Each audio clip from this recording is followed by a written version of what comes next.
Hello, hello, podcast fam. Welcome to April's episode. Although whenever you listen to this is good for me. April, May, June, never. I mean, I hope you listen to it eventually, but if you're listening to it, then you're listening to it. Oh, hi.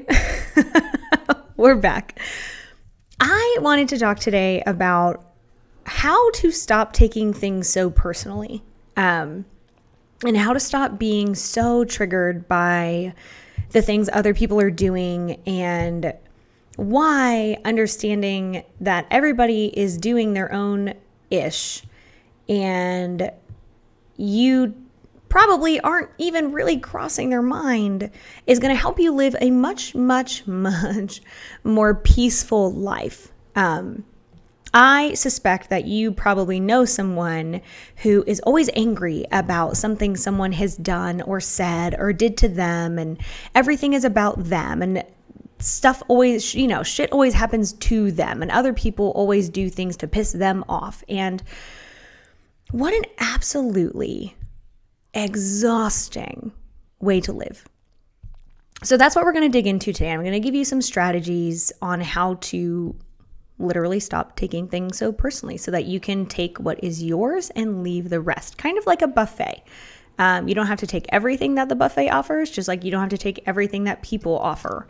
Even if it's directed at you, you can put those things down as well. Before we get into that though, one of the things that I have available for anybody for free, if you're like, hey, Amanda's kind of useful and I kind of want to work with her, but you aren't ready to jump in a paid capacity yet, or you want to dip your toe into the water, which is totally fine. I have got a system where you can clarify what's important to you. And that is something that I find a lot of people don't do, and they don't really know how to figure out what is meaningful for them or what they care about. So one of the things that I help people do often is figure out what the heck they give a shit about. So if you don't know what you give a shit about, you can't make decisions based on those things, right? If you're like, well, I don't really know what's important to me, then you don't really have a good basis for making decisions. So I want to give you one. And that basis for making decisions is you and the things that you care about. So if you go to livemyhappyhealth.com/getclarity, you are going to find that exercise. It's totally free. It will help you. Have at it. I also want to tell you that we are doing the course Becoming Light, which is a banging course that teaches you how to stop people pleasing. It's self-directed. You'll have access to it for as long as it exists, which will be a hot minute. So you can go back and rewatch things if maybe they're not applicable now, and it's going to walk you step by step through the process of owning who you are, standing in your own power, standing in who you are and what you want, setting boundaries, figuring out who you are, how to have those conversations with people, and really how to stop abandoning yourself so that people will like you. Because the real people who will like you for you don't ask you to self-abandon. So we're going to get into all those. It launches in September. We are working on the back end right now. But if you are interested in it, you can go to livemyhappyhealth.com/waitlist and sign up. The waitlist gets first dibs, of course. Not that there's like only a certain number of courses. It's an online course, so literally anyone can buy it. But you're going to get some fun freebies that I will make up. Okay, on to the episode. So the reason that I was thinking about this is I work with a lot of people who, because they have quite literally been like victimized, because they've been abused, because they've had parents who were narcissists and really had not done their own work before they decided to do kids. Everything was like literally passive aggressive. Everything, a lot of the interactions with this parent or this partner was kind of a veiled attack. So they had to learn to take everything personally because it was, personal. These people didn't know how to communicate clearly. They thrived. I mean, no one thrives on passive aggressive. They only knew how to communicate in a passive aggressive way. And they were never clear. And so they learned to take everything personally in order to survive. So the problem with that is when you're dealing with like healthy people, you still continue to take everything personally. And then you're always on the defense and you're always having to navigate that. And you're always upset and you always feel slighted. And it just sucks. It just sucks. Like I had a client a couple weeks ago who was just raging about this text message they were sent.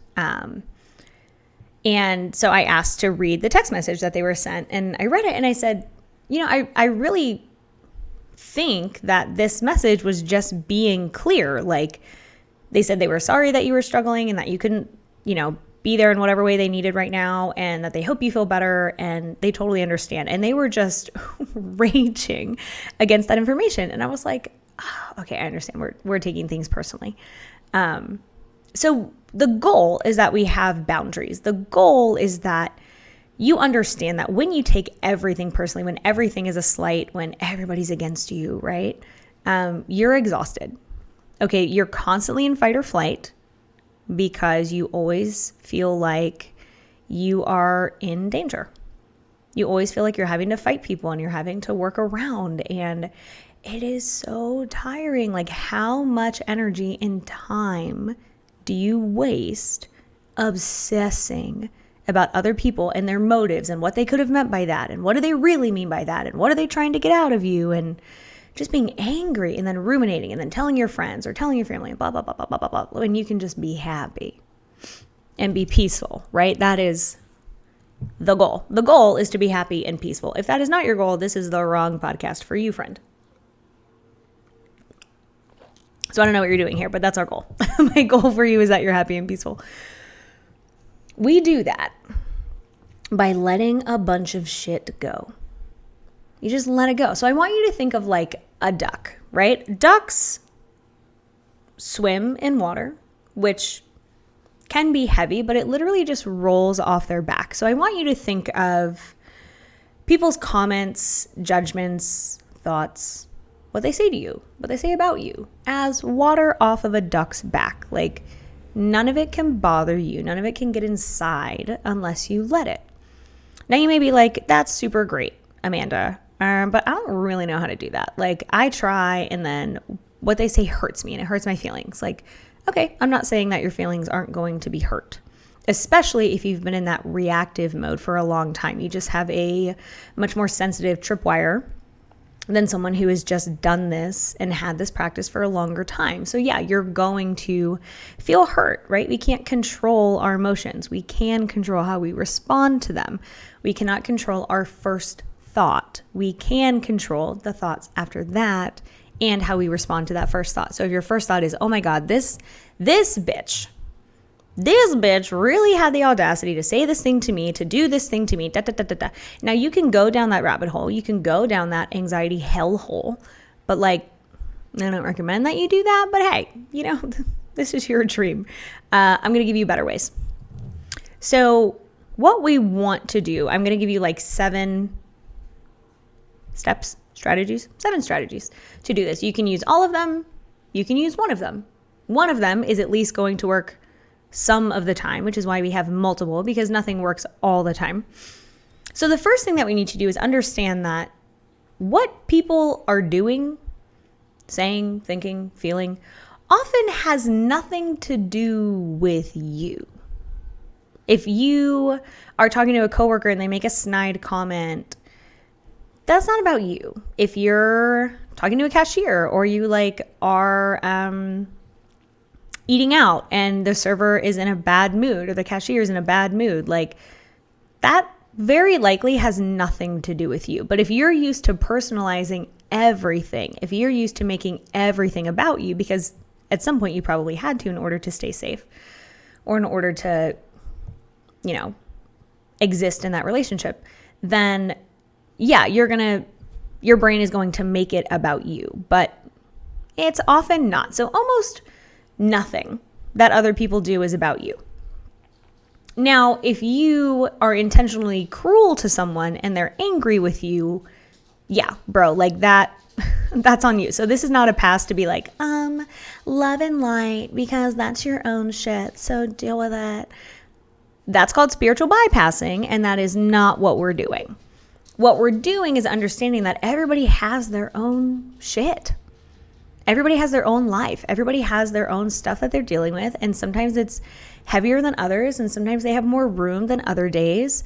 And, some people are just assholes. So if someone is always an asshole, that's not really personal to you. If someone is always mean, that has nothing to do with you. If someone is generally happy, that really doesn't have anything to do with you either. If someone is generally kind, that's just who they are. So we want to understand that what other people are doing, saying, thinking, especially about you, unless it's true, is not about you. Now, if your boss is giving you feedback about your work performance and you're like, oh yeah, that's not about me, then no, that's about you. So I'll give you an example. So I work a lot with my county, and I do a lot of trainings for them. I do a lot of work with them. And we had an evaluation for the program because it's new. And so I'll give you an example of feedback that is about me and feedback that is not about me. So they sent a survey. And one of the comments on the survey was someone who stated they had never spoken to me. They had never interacted with me, but they thought that I was immature and I only got along with people my age. So for reference, I'm 32. I like to joke. I'm funny. I dance when I get excited. I am silly most of the time, but I'm good at what I do and I can be serious when I need to. So this feedback, the person who was talking about the feedback with me, they were very concerned about the feedback. And they said, what do we do about this? What do you plan to do about this? And I looked at them and I said, nothing. I'm not going to do a damn thing about that because that feedback isn't even about me. They've never spoken to me. So they have no idea how I work, if I can even work with older people, which, by the way, I do, and we work just fine. And I said, none of that feedback is about me. So I'm not going to do anything about it. And they said, well, what if this keeps someone from working with you? And I said, well, that's on them. Like, if they don't like how I work, okay, that's fine. I'll find them someone else to work with. But they have no idea how I work. They don't know anything about me. They decided that I was immature because I joke. I said that feedback isn't about me. And I'm not really sure why we're talking about it because it's not about my ability to do my job. So along those same lines, we had another feedback where they said they thought I was unprofessional because I had purple hair. And they said, what are you going to do about that? And I said, not a damn thing. That feedback is also not about me. Right? That is their biases, their perception, their limitations. That has nothing to do with me or my ability to do my job. Now, if I had taken that personally and I said, oh my God, oh God, everyone thinks I'm immature. All the older people think I'm bad at my job. I can't do my job. I have to quit. I have to dye my hair. I have to do all these things, which would be totally inauthentic to me. Now, when you change something about yourself for someone whose opinion doesn't matter, whose opinion isn't valid, I want you to think about how that feels. When you take all feedback personally and act as if it's true, I want you to think about how that feels. And I want you to think about where that ends. Because there is never going to be a shortage of people who think you should be doing something else. That's never going to happen. Everybody has an opinion on what you should be doing. When we take everything personally and we think that their feedback is really about us, we can very, very quickly lose ourselves and become inauthentic. And then we're chasing a million different opinions. None of them are your own. So part of depersonalizing is also understanding that the only opinion that matters is very few people, right? I'm not going to say yours is the only opinion that matters, because if you're not doing your job right, then, that matters. So like different people's opinions matter in different contexts. So we want to be able to discern which opinions, thoughts, behaviors are important, which matter, and which don't, right? Depersonalizing allows you to do that. So the first step is understanding that not everything And almost nothing other people do to you is about you. If people are kind to everyone else, they're going to be kind to you. If people are abusive to everyone else, they're going to abuse you. If people have patience with everyone else, they're going to have patience with you, right? So that's not about you. So that's number one. Number two is we want to practice some empathy and perspective taking. So some good questions for that is, why would someone do these things? How does it benefit them? That's a question I ask a lot of my clients who are in imbalanced or abusive relationships. Because they spend a lot of time, so much time, such a waste of time, but so much time. It's very natural that they say, I don't understand why they're doing this. I don't understand where this is coming from. It must be because they're drinking. It must be because they had a bad day, right? Like our brain likes to find solutions to problems. I have a different question. How does this behavior get them what they want? Now, this works really well if someone is cruel or abusive, or someone is an asshole. That doesn't really work if someone is like happy or nice. Like that may just, in both instances, it's who they are, but one has a very specific purpose. So why would someone do these things? And if you're stopping it, well, I don't know. I want you to think a little bit deeper about that. How does it serve them? Or are they just stuck, right? A lot of people have limitations in communicating. They have limitations in feeling emotions. They have limitations in being able to like assess themselves or how they treat people. Sometimes it benefits them not to assess how they treat people because they're jerks. And so they don't want to think about how they're jerks. Now, another good question is, why would someone do these things if it had nothing to do with me? So that gets you in a practice of depersonalizing. Why would someone do these actions if I was totally removed from the equation? Well, then you can say, oh, maybe my server's having a bad day, or maybe my coworker is going through something and they're just not sharing, or maybe this person really doesn't know how to communicate and they're upset. So that kind of leads us into one of the last ones, but we'll do it now because it flows, is to give people grace. In working with people who are traumatized, like, you have no idea how much people carry. People have no idea how much you carry. And sometimes you just don't have the room to be super understanding or to be super kind. Like, everybody is human. Now, this is excluding people who are always abusive, right? That's a choice. But if you're just having a bad day and you have less patience that day, or you snap at somebody, like, you can always apologize for your impact, but understand that, like, you would want some grace on those days. And so giving other people grace is an extremely valuable practice.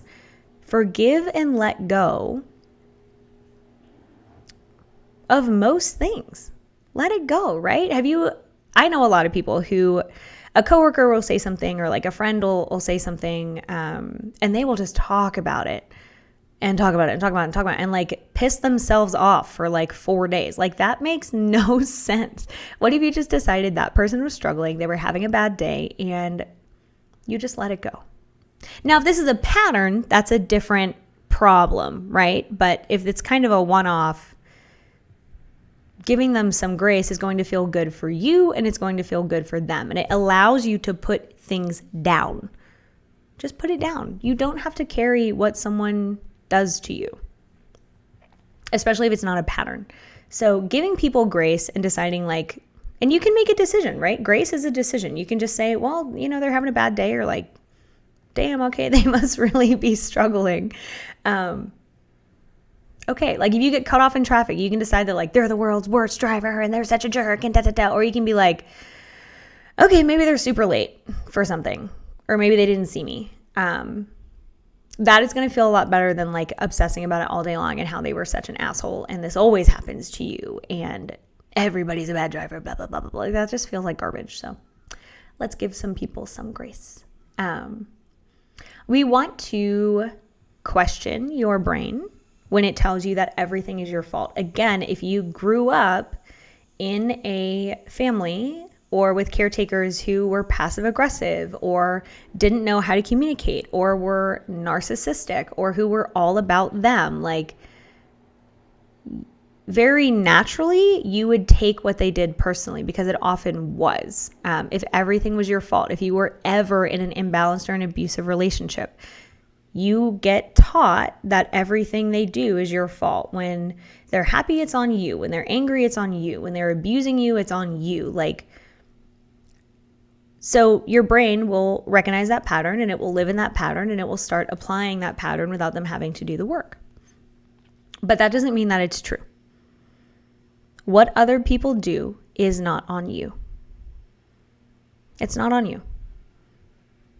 I need you to hear that and understand it. What other people do is not on you. We choose our own actions. Even when we're having a strong emotion, I can be angry and kind, or I can be angry and cruel. Both are a choice.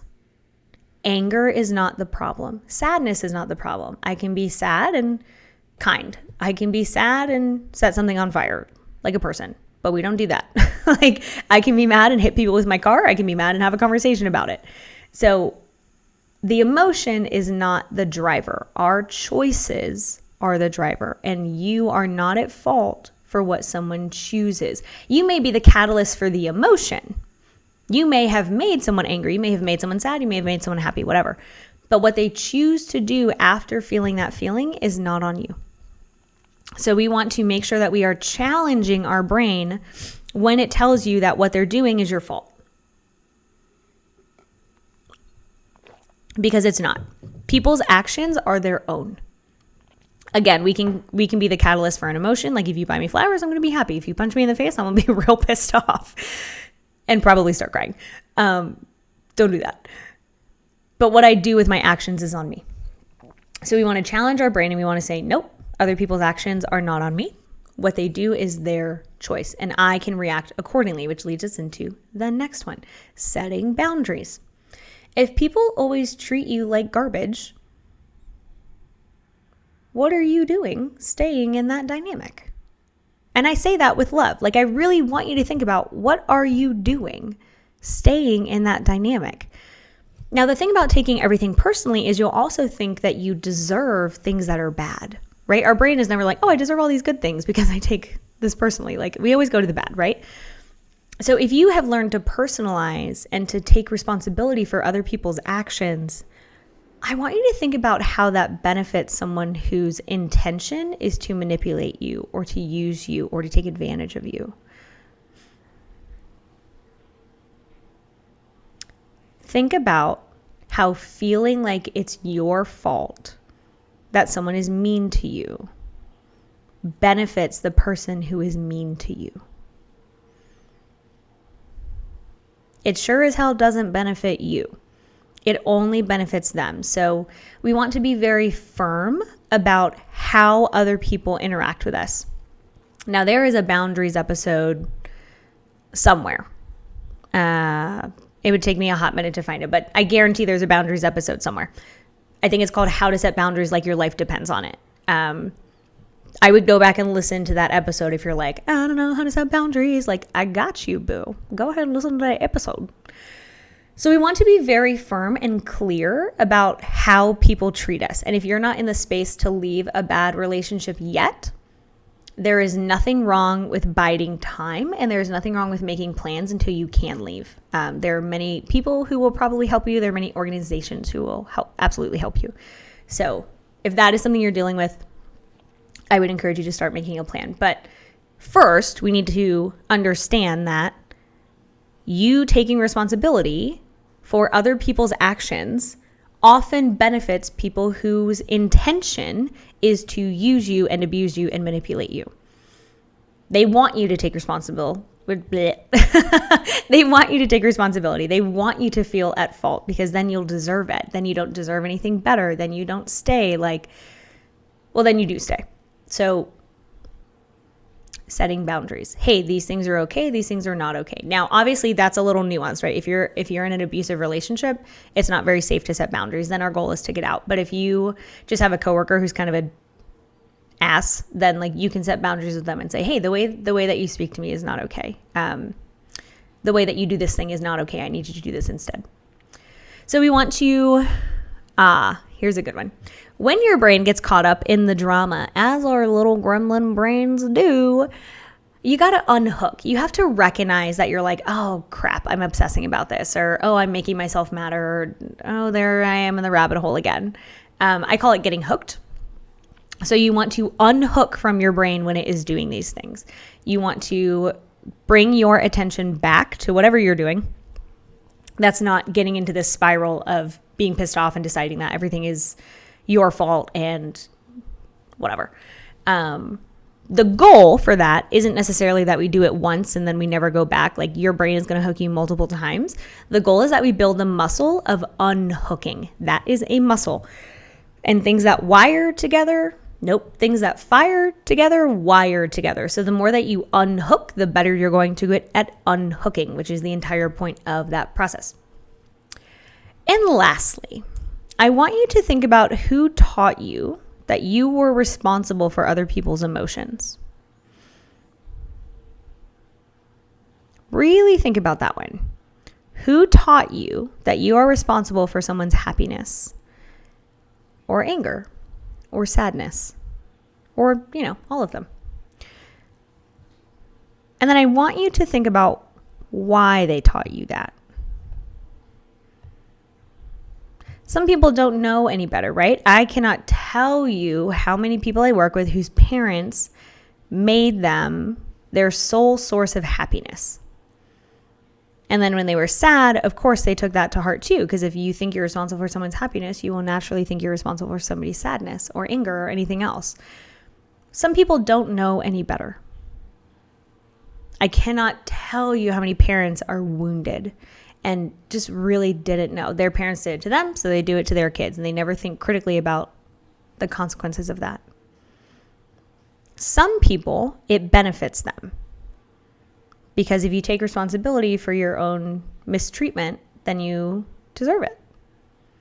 Then you should be punished for it. Then you don't deserve better because now you're beat down. Some people, really those are the two that I run into the most. Like people either don't know or it benefits them. But when you start saying, oh yeah, your actions are not about me. Like that's not on me, that's on you. You choose how you behave. We choose how we behave.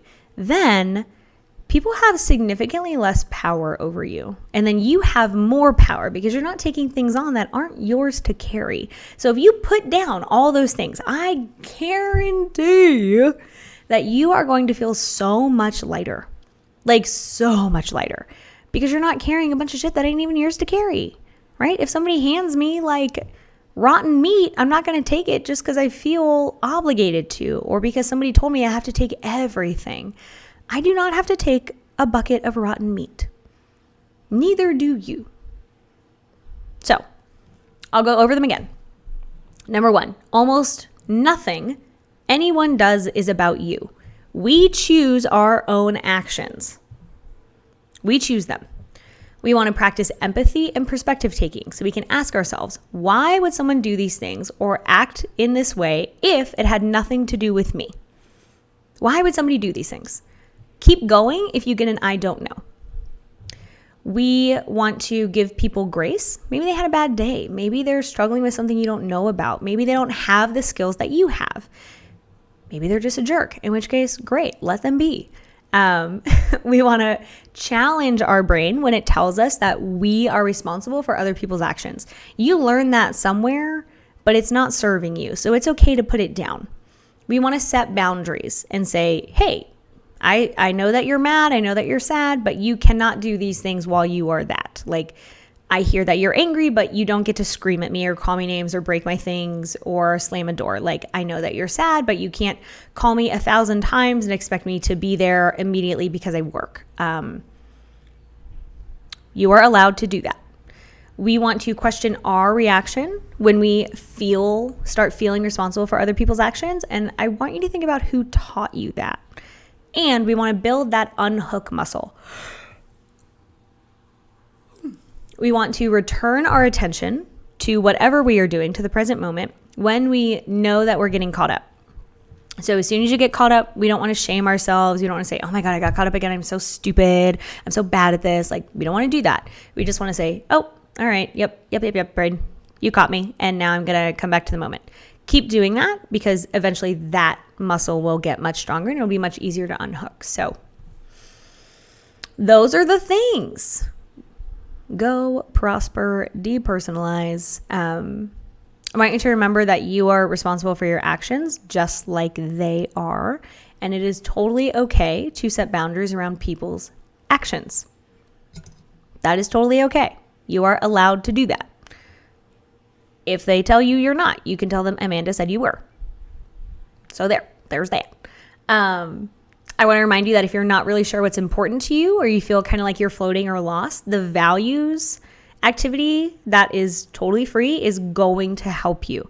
So livemyhappyhealth.com/getclarity. That is going to help you. It doesn't take super long, but I think it'll really help you obviously clarify on what you care about. So have a beautiful day. If you have questions, comments, tell me, what was your favorite part of this episode? Was there anything you didn't agree with? Y'all go have a beautiful day.